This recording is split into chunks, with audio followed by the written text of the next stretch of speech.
this world, there is real evil in the darkest shadows and in the most ordinary places. These are the true stories of the innocent and the unimaginable. Although Rebecca Lennox enjoys a fairy tale life, she harbors a dark secret that could rip it apart. She keeps it hidden until a barrage of terrifying visions launches her on a collision course with her past and an intense battle with her ultimate fear.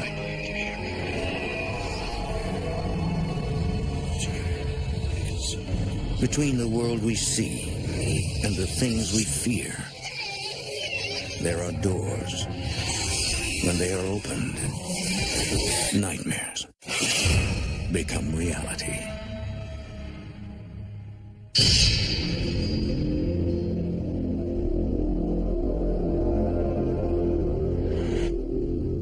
Some believe there are restless, earthbound spirits who drift aimlessly, unaware that they are dead, all the while seeking comfort from the living. But when lost souls are ignored, they sometimes get angry and must break through the physical realm to make their presence known.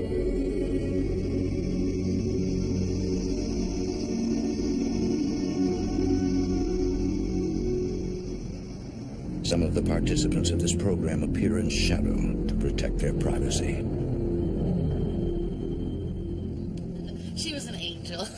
Good night, Becky. I'll see you next week. In the fall of 1974, 7-year-old Rebecca Mallory lives in the New Jersey suburbs. Like all parents, her father, New Jersey police officer Sergeant Bill Mallory, worries about keeping her safe and happy.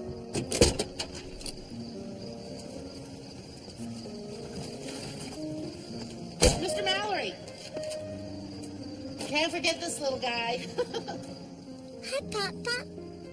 How was your day? We played checkers and I won. Oh, good for you. As an only child, Rebecca is close with her family, including her Pop-Pop. My great-grandfather, who I knew as Pop-Pop, was very friendly, and I really liked having him around.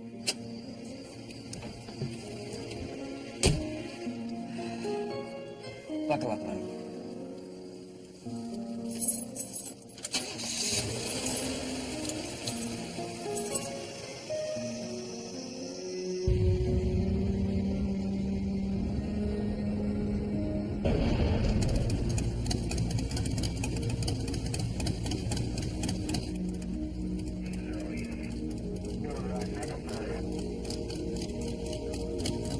Rebecca, tell your father to wait.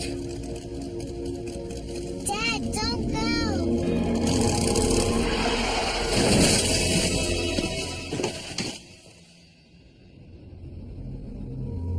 We saw the motorcycle was laid out on the ground. And the driver was a good few feet away from the bike. Stay in the car. Dispatch, I got a 901 at the intersection of Main and Mendham Road. Request assistance immediately. How did you know, Becky? Pop-Pop told me.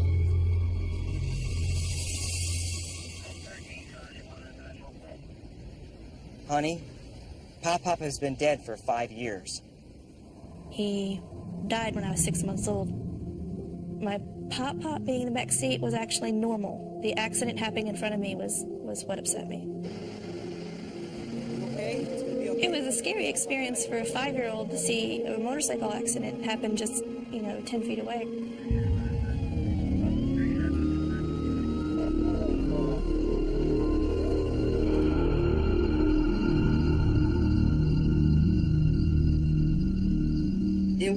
It was bizarre. Keep your voice down. The strange incident troubles Rebecca's father. Jerry, the kid sees things. My mother insisted to my father, her exact words were pretty much, "I'm telling you the kid sees it. I'm telling you the kid sees things." Maybe she has a gift. Papa did. I mean, he knew when he was gonna die. And the week before he died, Pop made arrangements for it, announcing that he wouldn't be around after the weekend. He died on a Saturday afternoon, just like he said he would. Don't start that. You know I don't believe in that stuff.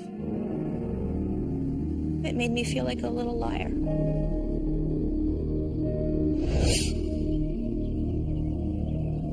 Rebecca is torn.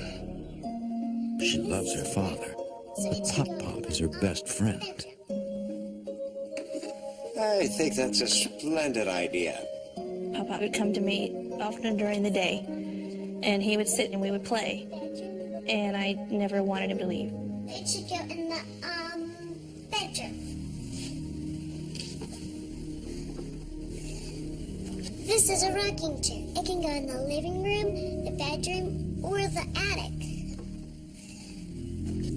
Rebecca's dad begins to worry about his daughter's well-being.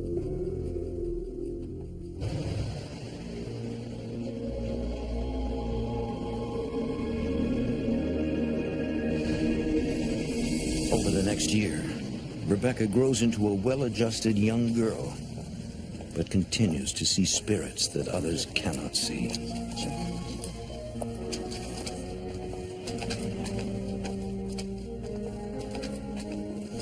Hello. I'm Carl. What's your name? Becky? I'm 7, but I'll be 8 soon. Rebecca, stop it. There's nobody there. The steps are empty. But Daddy, there was a man sitting on the steps. It's hard to explain to somebody else that you can see a reality that they can't. There was a man with a blue jacket and his name was Rebecca's Carl. father cannot come to terms with his daughter's odd behavior. She is too old for imaginary friends. Pop and all these friends are in your head.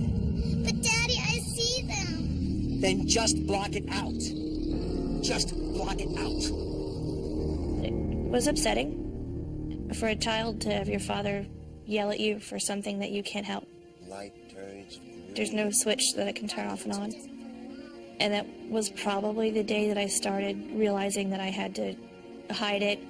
I promise, Daddy. I promise I'll stop.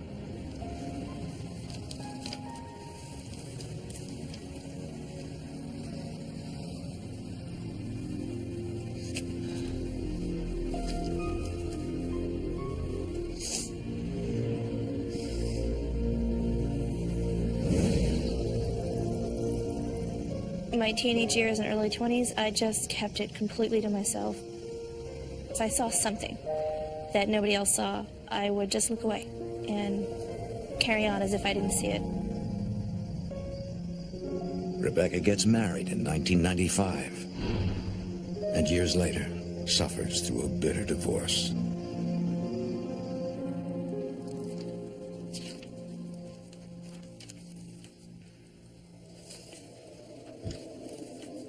Go away, I'm working.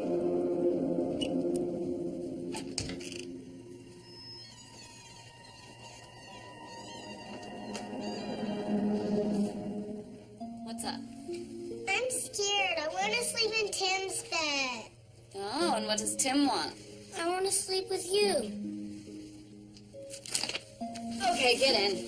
In 2002, Rebecca moves to southeastern Virginia with her 2 children, 7-year-old Tim and 5-year-old Hannah. Now, you guys settle down, okay? You're going back to your bed. It was easy for me to ignore everything while I was a single mom following my divorce because I was working 50 hours a week and raising 2 babies. At this point in her life, she's become an expert at blocking out any unwanted visitors.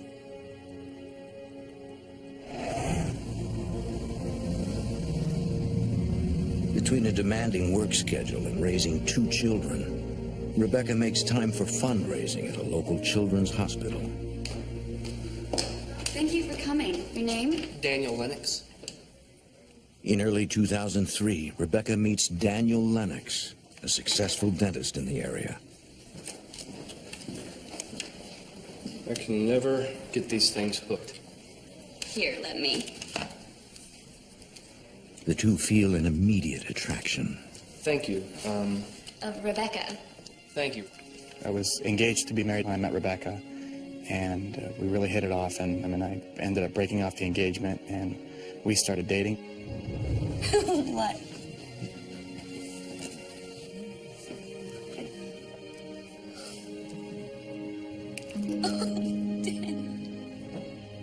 I love you, Becky. I love Hannah and Tim. Will you be my family? Yes. Yes.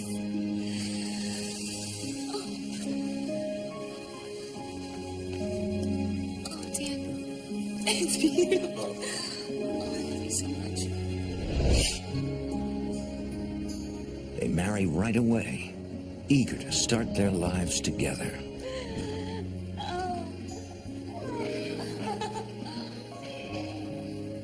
After Daniel and I got married, we moved to a new house. We started talking about maybe having a baby. Everything was great. Life was good. Daniel is a devoted husband and a loving father to Tim and Hannah. We pretty much became your typical ideal family.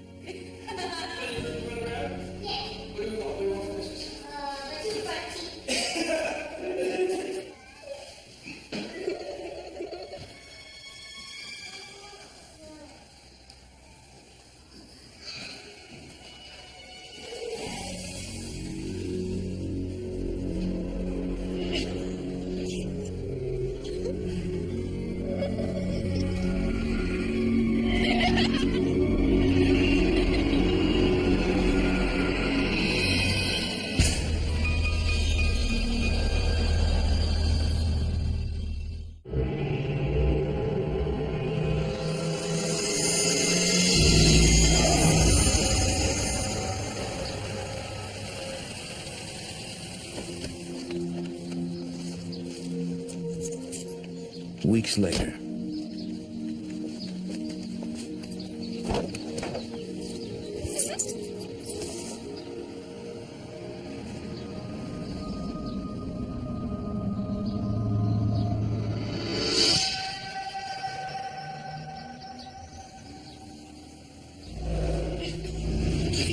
when I first saw him, the hair on the back of my neck stood up. You get that chill, and it's almost like you're too afraid to move. I didn't want to acknowledge that it was there. Block it out. Just block it out. Block it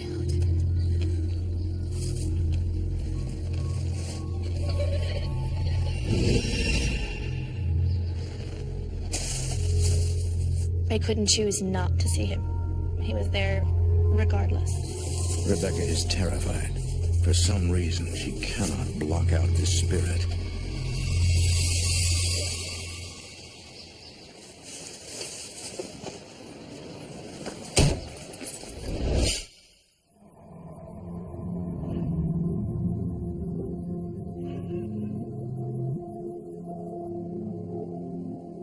Rebecca worries that the recent sighting will open up a chapter in her life that she closed long ago. His presence was almost like a threat to the peaceful, happy little life that I had established.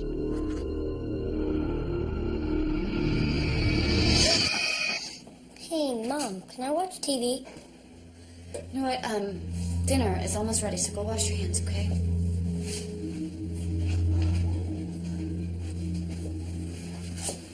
Hi, honey. Hey, go wash your hands, okay? Dinner's almost ready. I must have seen about 24 patients today. How was your day? As always, she keeps her secret to herself. Honey? I'm sorry. What? Is everything all right, Rebecca? Yeah, you know, I'm really tired, that's all. Nothing, no big deal. I didn't tell Daniel. I was afraid that would open a whole can of worms I didn't want him to know about.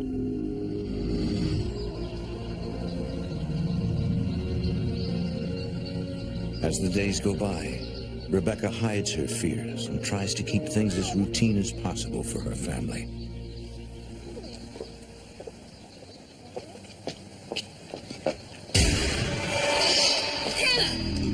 Come on, baby, let's go ahead. Let's go have snacks inside today. Come on, sweetie.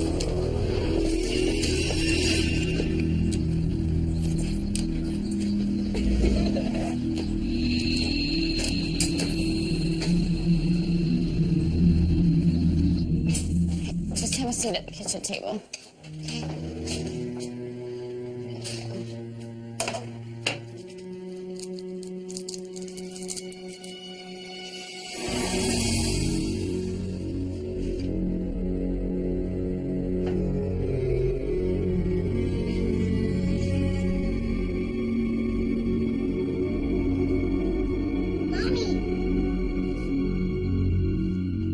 I'm sorry, honey. The day I saw the little boy's spirit in the hallway, I decided to accept it, but not share it with anybody else.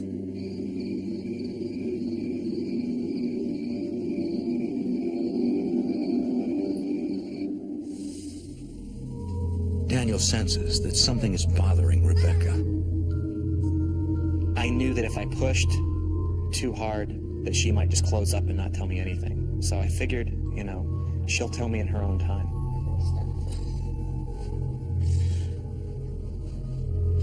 I was afraid that my husband would either not believe me and think that I was just crazy, or he would believe me, but would react in the same manner that my dad had 20 years ago.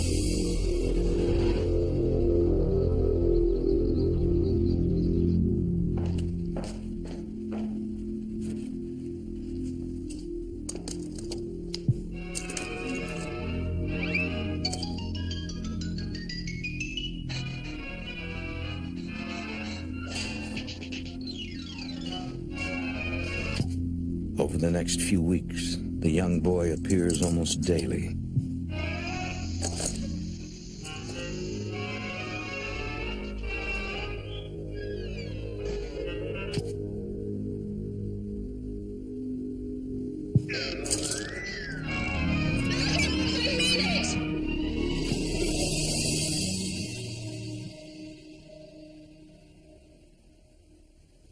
I got fed up and I yelled at him to stop.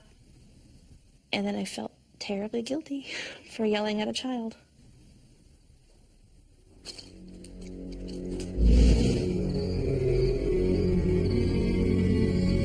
Later that night,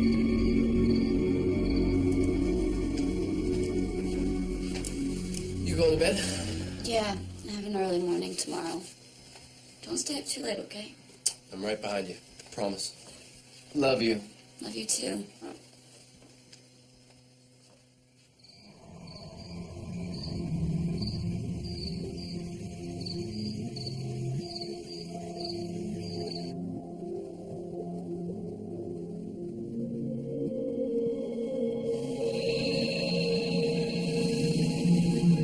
I felt somebody tugging at my blanket. Tim?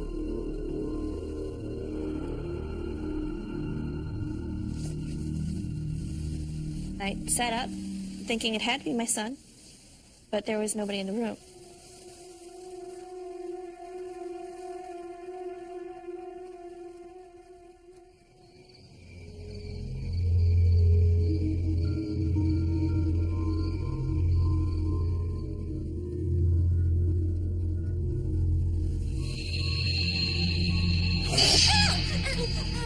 Rebecca feels a strange pressure on her lower leg.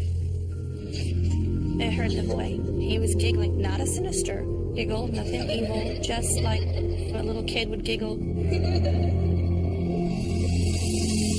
She discovers a tiny bite mark. The bite mark looked like a small mouth, and you could even see where the top 4 teeth were all misaligned and crooked.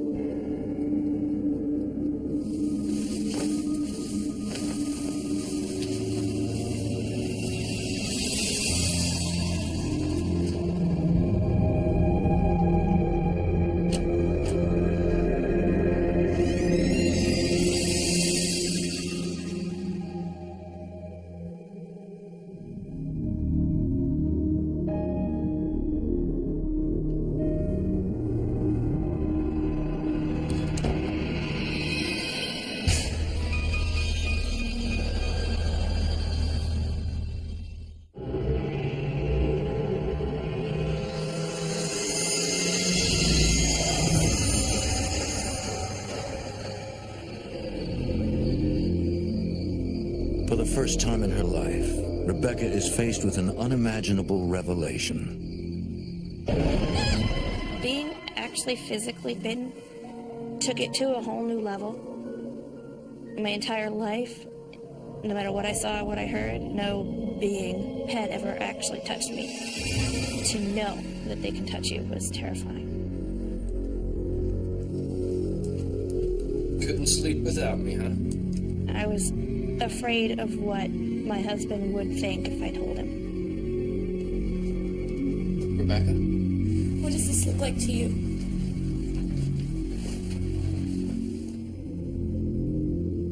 And he was in total shock. Well, it didn't break the skin. From the looks of the bite, there was nothing that could have done it to her except for a very small human mouth.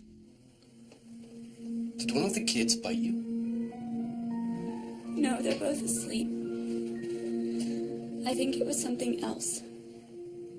Honey, this is a child's bite. I can see where one of the front teeth are crooked. Rebecca, what's going on? And I told him I think a ghost bit me. I keep seeing the spirit of a little boy out by the tree line. Rebecca still can't bring herself to reveal everything to Daniel. I was too afraid and too confused and too scared to go into anything further than that at that time. Daniel, but I swear it's true. I see him as clearly as I see you. I didn't know what to think. I didn't know how to react. I had never been faced with anything like this before. Why didn't you tell me? Because I was afraid you'd think I was crazy. The presence of the bite mark is contrary to everything Daniel believes. I didn't want to believe it was something paranormal, but faced with the evidence, I didn't know what else I was supposed to believe. No, Daniel, what are you doing? Daniel insists on getting professional help, but Rebecca is resistant because she doesn't want him to know any more than what she has already told him. I didn't want this to happen again. That was the main thing.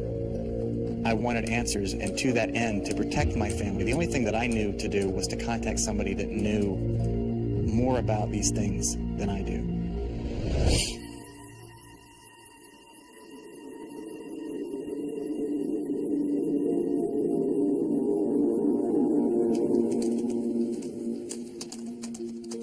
Daniel searches the internet for hours, studying hauntings and looking for paranormal investigators in southeastern Virginia. He finds a group with solid credentials, the Center for Paranormal Research and Investigation, a non-profit organization based near Richmond. Daniel contacts the group and sends them the digital pictures.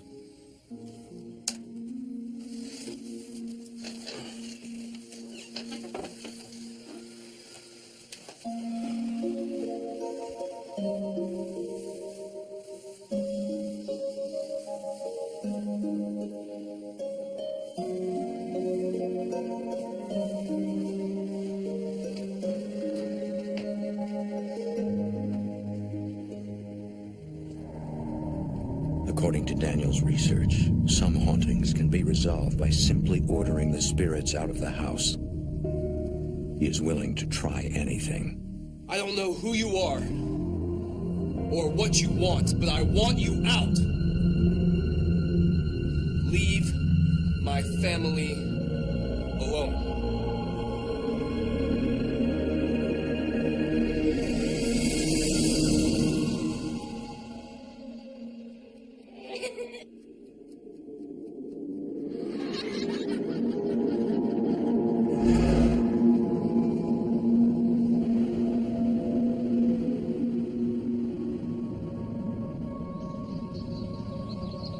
A week later, an investigator from the Center for Paranormal Research and Investigation comes to the house. Here are the photos I took of the bite mark. Can I see the actual bite mark? It's not there anymore. I see. Mrs. Lennox, is this the first time you've experienced paranormal phenomenon? Yes, but it was no big deal. Rebecca, he bit you. Daniel is surprised when Rebecca downplays the incident. She wasn't trying to hurt me. I didn't want anybody else in it. The sooner I could forget about it, the better. Entities like this are usually harmless. They'll go away. The investigator tells them that the spirit will likely go away on its own. I'm sure that it will, but we appreciate you coming out. I took her word that we were probably going to be okay. I started to feel a little bit more at ease. We will. Okay. Thanks again. Rebecca is relieved when the investigator leaves. As far as I was concerned, that was the ideal outcome. Just go away. My husband kind of let it go. It seemed to be like a small storm that I had ridden out. I thought it was over. The house is quiet for 2 weeks. Nothing else happened. We were fine. We started to get back into our routine again, and it was almost kind of forgotten. Once again, Rebecca hopes to put the past behind her.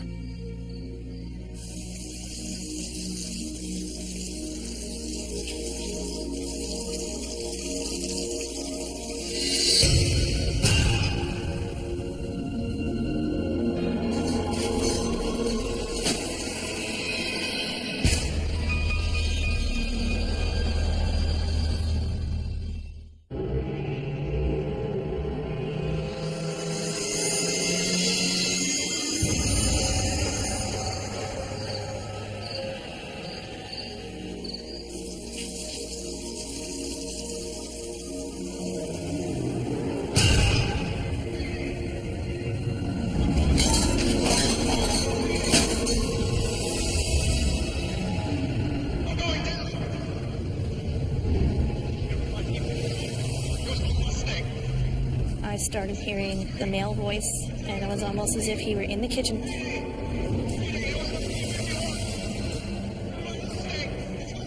And this male voice seemed to grow closer to me, almost right behind my head.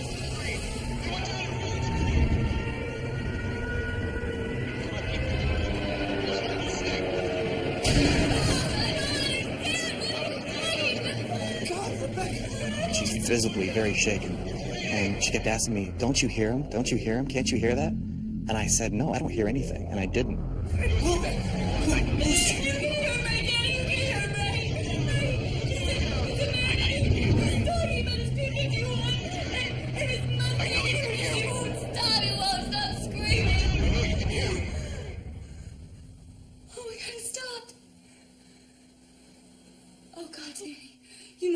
Crazy. Oh my God, I'm so sorry. I'm so sorry. I could tell by the look on her face that she wished that I hadn't witnessed it.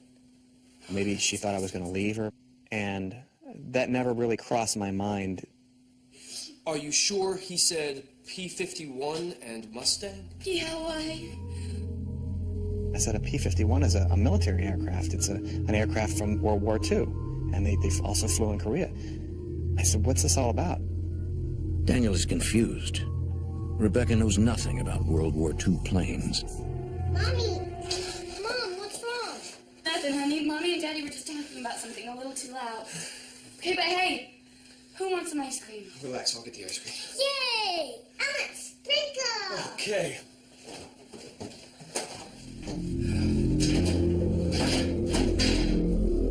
Vanilla chocolate.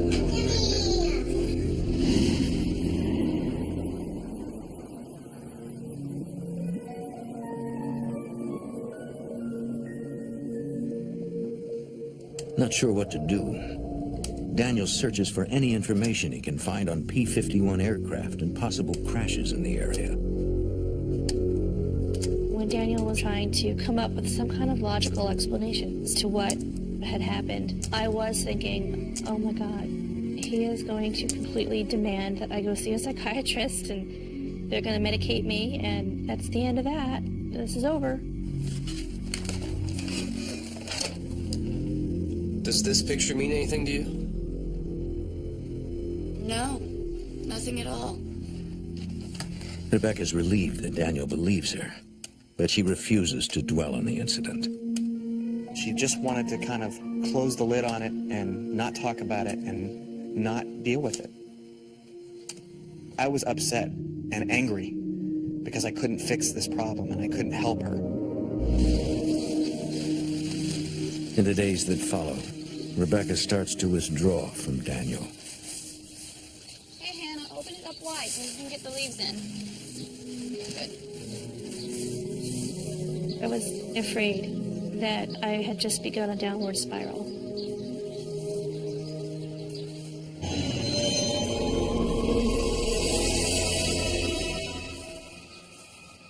I could tell that she had obviously seen something. Rebecca?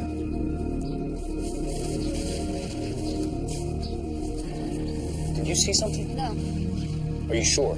Daniel, I didn't see anything. I'm fine. I think we should call the investigators again. No. No. No. Look, we did it.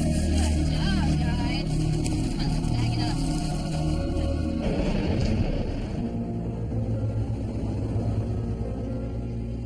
One day while the kids are in school, Daniel takes Rebecca on a day trip to nearby Williamsburg, hoping to take her mind off of things at home.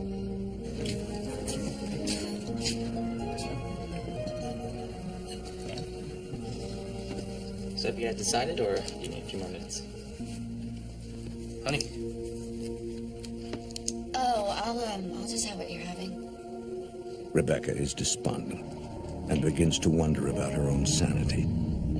There are times, many times, where I have to sit back and ask myself if I belong in a padded cell on Thorazine, or if it's all really real. Once you start doubting your own sanity, everybody around you will. Both have this special, please. Rebecca, I don't know what to say, except that I'm here for you. I'm fine, Daniel.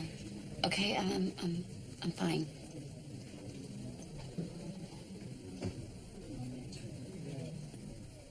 People can only take so much. And if these unexplained things were happening to her constantly, it was going to take a toll on her. Later, on the way home,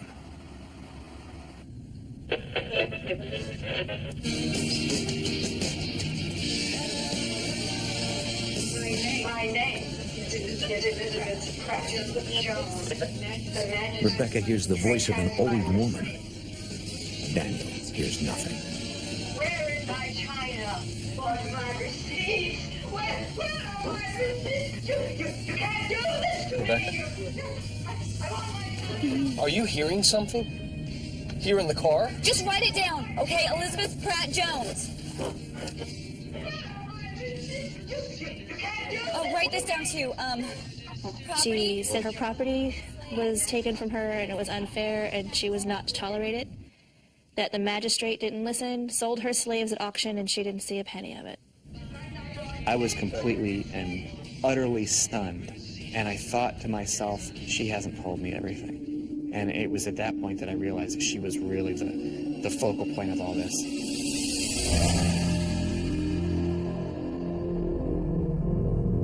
That night, Daniel doesn't push. He gives his wife some space.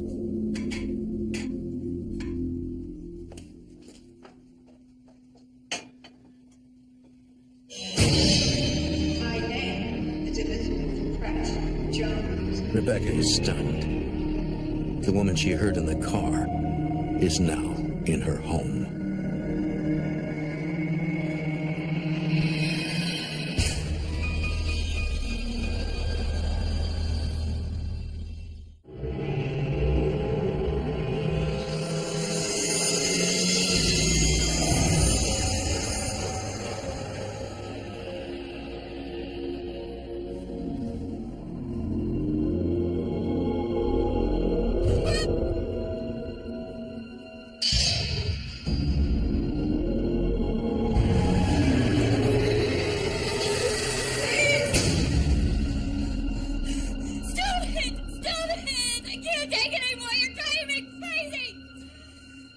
What's wrong, babe?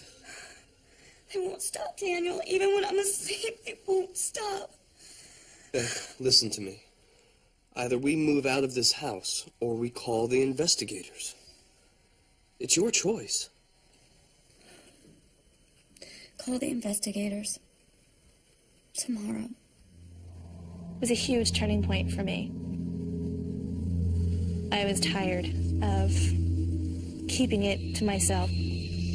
So why not just go the distance and finally get it out there?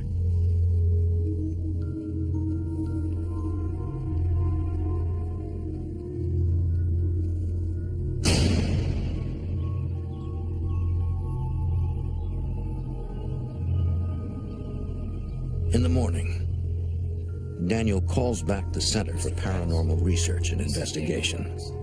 Your group analyzed our house. He speaks with the new regional director, Tom Varanus. Varanus is a scientist. He worked at NASA as an aeronautical researcher for 35 years.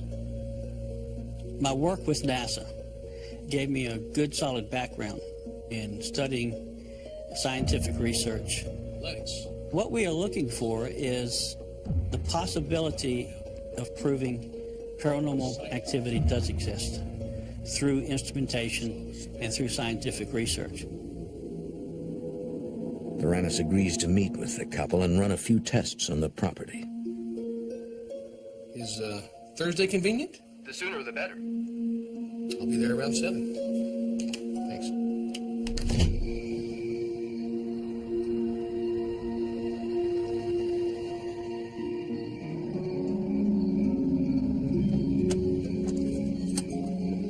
Varanus calls upon Melissa Kepley to help with the investigation. My degree is in psychology. I am brought in to observe during the interview process to see if I see any red flags that may indicate some type of mental instability. Tell me about the little boy, Rebecca. I don't like thinking about him. It makes me feel sad. You know, he was a child. He wanted attention, and I yelled at him to go away.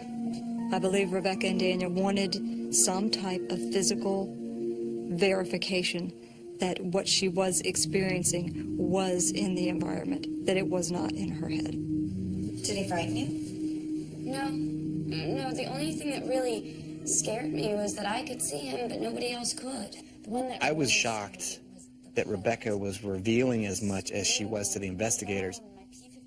And I wasn't so much shocked at the things that she had seen and heard. I was more shocked that she was willing to tell all of these things that we had just kept between ourselves for so long. With your permission, we'd like to set up some equipment to take some EMF readings inside and out. Yeah, go ahead. Tom and Melissa use electromagnetic frequency meters to monitor fluctuations that can signal the presence of a spirit or entity. They must investigate every source of the EMF readings before they can determine whether the fluctuations are caused by something supernatural. We decided that it was a good idea to check around the outside of the premises just in case there may be something causing EMF readings, because we were spotting some EMF readings that were changing periodically over time.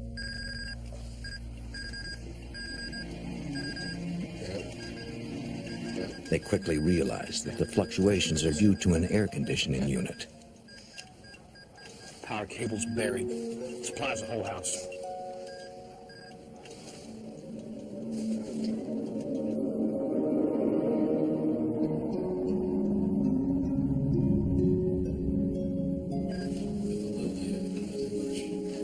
Most of the EMF readings recorded around the property prove inconclusive.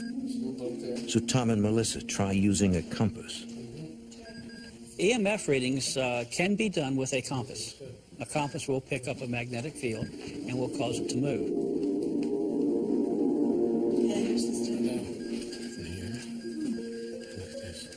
When we put the compass and an EMF meter near Rebecca, we saw the compass spin. An EMF meter lit up. That is something we associate with an entity and not with a human being, especially with these particular meters. And that was a big surprise to us.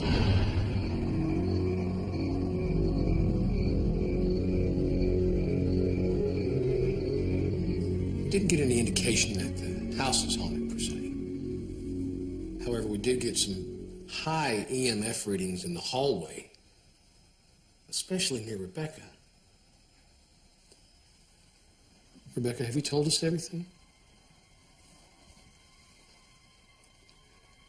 The house isn't haunted. I am.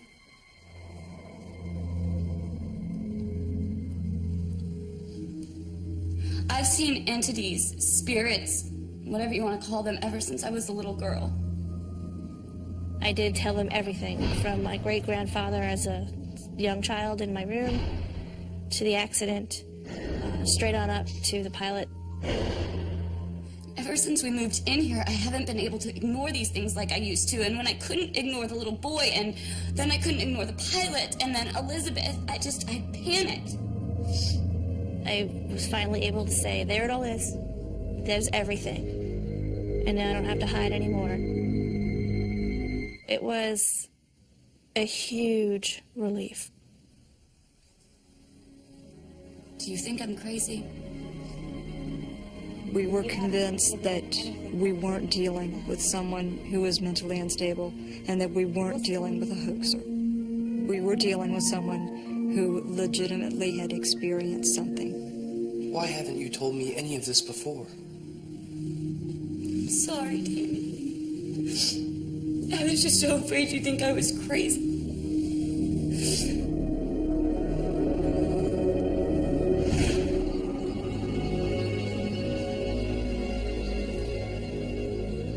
Because of the lack of physical evidence, the investigators follow up with additional research at the College of William and Mary.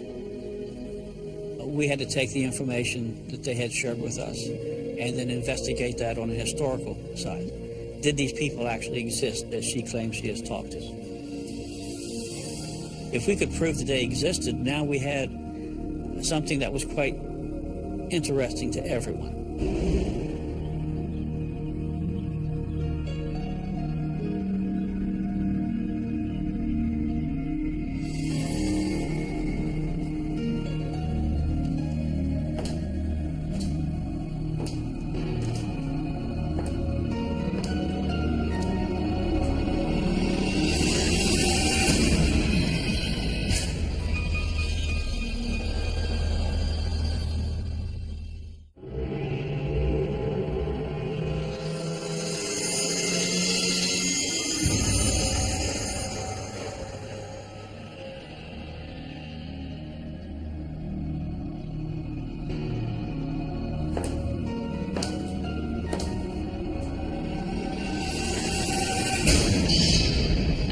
Worst feeling I've ever experienced in my life. It was fear and sadness all at the same time. I felt it before I saw anything. This palpable danger.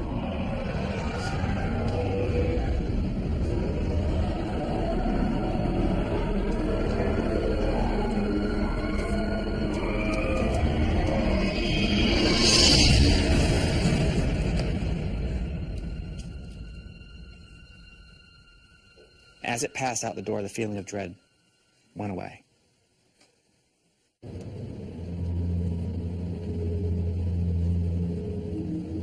Daniel fears that the shadow is an ominous manifestation of the pilot, and his presence is an omen that something terrible is about to happen.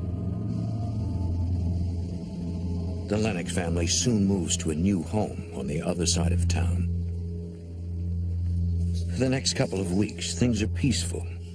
Rebecca and Daniel put the past behind them. Hello? Oh, hi, Tom. Yeah, sure. Tonight will be fine. Okay, great. Thanks. Bye. They found something. What? The thing I wanted the most from the paranormal investigators was validation. I didn't necessarily want to get rid of the entities because I don't believe that they can be gotten rid of. In the same way that she didn't ask them to come around, I don't think she can ask them to leave either.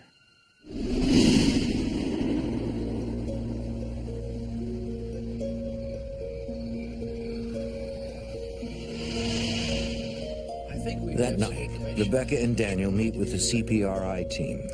This article is from the Daily Press. It's dated March 16th, 1950. Two pilots ferrying P-51 Mustangs crashed 600 yards from the couple's former home. That's amazing. Before revealing the rest of their findings, Varanus has some questions for Rebecca. We wanted to make sure that we weren't being fooled. I think Rebecca was being very honest, but we have to make sure that the information she's giving us, there's some accuracy there. So we comprised a little test for her. Rebecca, look at these names and these photographs. He gives her a list of names without telling her which one is the pilot. This is him, Harold Schultz. Only his friends called him Hank. And the other pilot was William Wellerman. Rebecca easily picks out the names of the two pilots mentioned in the newspaper article.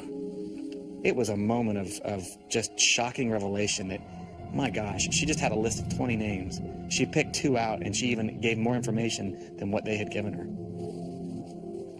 Then Tom asks her to identify the pilot, Harold Schultz, from a lineup of photos. Harold Schultz's photo isn't here. You're right. It was pretty exciting to actually see it firsthand and witness this. Was this a laboratory environment, with sensors tied to somebody's brain? No, it was not. But we felt it was a good enough test for what we were trying to do at the time. Without a name, the little boy is untraceable. What about Elizabeth? According to records at William and Mary, Elizabeth Pratt Jones lived on Henry Street during the 1700s.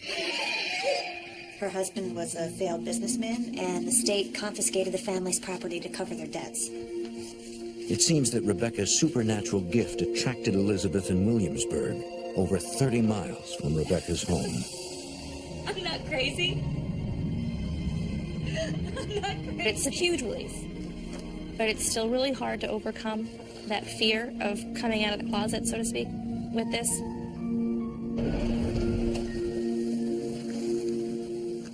Since the move, Rebecca has not seen or heard the little boy or the pilot. She believes that their spirits are somehow connected to the old house, and they were drawn to her because of her sixth sense.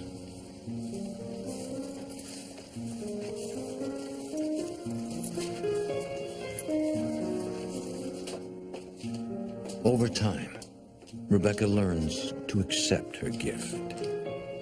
Right now, I feel like I've got a pretty good handle on it. But I also know enough to know that I can't predict what tomorrow might bring as far as this sighting and hearing the entities goes.